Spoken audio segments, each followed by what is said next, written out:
শ্রীপুরে অধ্যাপক ডক্টর রফিকুল ইসলাম বাচ্চুর মনোনয়ন পাওয়ায় আলোচনা ও দোয়া মাহফিল অনুষ্ঠিত হয়েছে।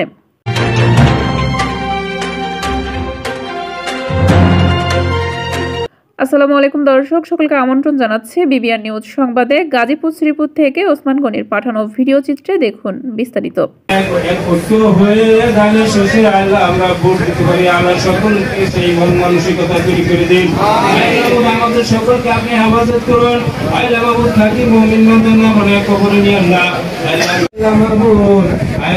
জাতীয় বিপ্লব সংহতি দিবস উপলক্ষে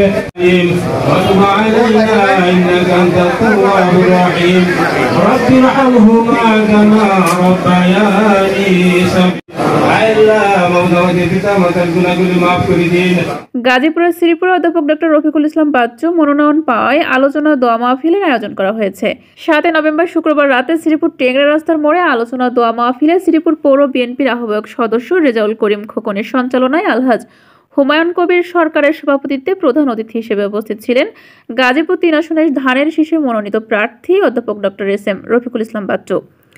বিশেষ অতিথি হিসেবে উপস্থিত ছিলেন শ্রীপুর পৌর বিএনপির প্রতিষ্ঠাতা সভাপতি আবুল মনসুর মণ্ডল। আরও উপস্থিত ছিলেন সাবেক গাজীপুর জেলা বিএনপির সহ কৃষি বিষয়ক সম্পাদক শরীফ আহমেদ সিদ্দিকী, পৌর বিএনপির আহ্বায়ক সদস্য সাইবুল হক মোল্লা, বিল্লাল হোসেন, মোহাম্মদ খোকন প্রধান, টিপু সুলতান, সাফায়েত হোসেন আকন্দ, শ্রীপুর পৌর কৃষক দলের আহ্বায়ক শাহজাহান মিয়া, সদস্য সচিব রাহাত হাসান জুয়েল সহ বিভিন্ন অঙ্গ সংগঠনের নেতৃবৃন্দ উপস্থিত ছিলেন।